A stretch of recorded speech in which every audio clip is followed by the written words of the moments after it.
আপোনালোকক দেখুৱাম বুলি প্ৰতিশ্ৰুতি দিছিলোঁ। এয়া চাওক, আপোনালোকক দেখুৱাই আছোঁ। এয়া প্ৰথমতে মই এটা ট্ৰেড লৈছিলোঁ। এই ট্ৰেডটো চাওক, নিফটি 50ত লৈছিলোঁ মই 181ত বাই কৰি 133ত মই চেল কৰিছোঁ। আকৌ লৈছিলোঁ 179ত, আকৌ 181ত চেল কৰিছোঁ। তাৰপিছত আকৌ থাৰ্ড নম্বৰ মই ট্ৰেড লৈছিলোঁ, এইটো 25,300 পুট ছাইডত লৈছিলোঁ। 198ত লৈছিলোঁ, 200ত চেল কৰিছোঁ। তাৰপিছত মই পুনৰাই মানে আৰু এটা ট্ৰেড লৈছিলোঁ। সেই ট্ৰেডটো হৈছে 187ত লৈছিলোঁ, আকৌ 189ত চেল কৰিছোঁ। তাৰপিছত মই আৰু এটা কল ছাইডত মই ট্ৰেড লৈছিলোঁ, 25,300 কলত লৈছিলোঁ 182ত আৰু চেল কৰিছোঁ 189ত। তো কথাটো হ'ল, আজি ইমানকেইটা ট্ৰেড লোৱাৰ মই কি কাৰণ, এই কাৰণবোৰ নিশ্চয়কৈ ডিছকাছ কৰিব লাগিব।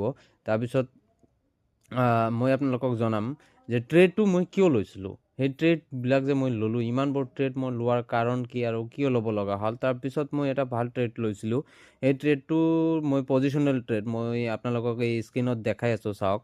ধুনীয়াকৈ মই ডায়েগ্ৰাম আঁকাই দিছিলোঁ যে মোৰ PNL মানে মোৰ কি কয়, ষ্টপ লছ 10 পইণ্ট ৰাখি কেনে মই টাৰ্গেট 19ৰ কাৰণে মই এটা ট্ৰেড প্লেন কৰিছিলোঁ আৰু সেইটো ট্ৰেড মই লৈছিলোঁ।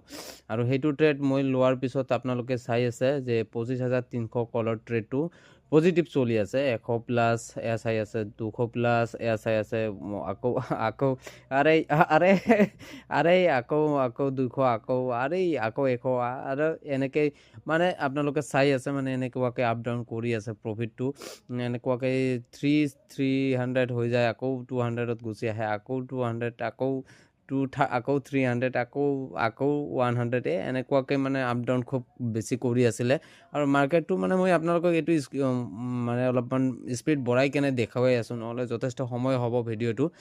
কথাটো হ'ল, মই যিটো 25,300 কল লৈছোঁ, সেই কলটো মানে ইমান এটা স্পীডত আগবঢ়া নাই যিমানখিনি মই আপোনালোকক দেখাই আছোঁ ইয়াতে। যিহেতু মই ভিডিঅ'টো এডিট কেনে সময়টো মানে কমাই আনিছোঁ, যাতে আপোনালোকে মোৰ ভিডিঅ'টো কমপ্লিটকৈ চাব পাৰে। কথাটো হ'ল, এইটো কলত মই পজিশ্যন লোৱাৰ পিছত মানে ইয়াতে মই 5 মিনিট সময় বহি থাকিব লগা হৈছিলে, যাৰ কাৰণে মোৰ খুব দিগদাৰ অনুভৱ হৈছিলে আৰু মই এক্সিট কৰি দিলোঁ।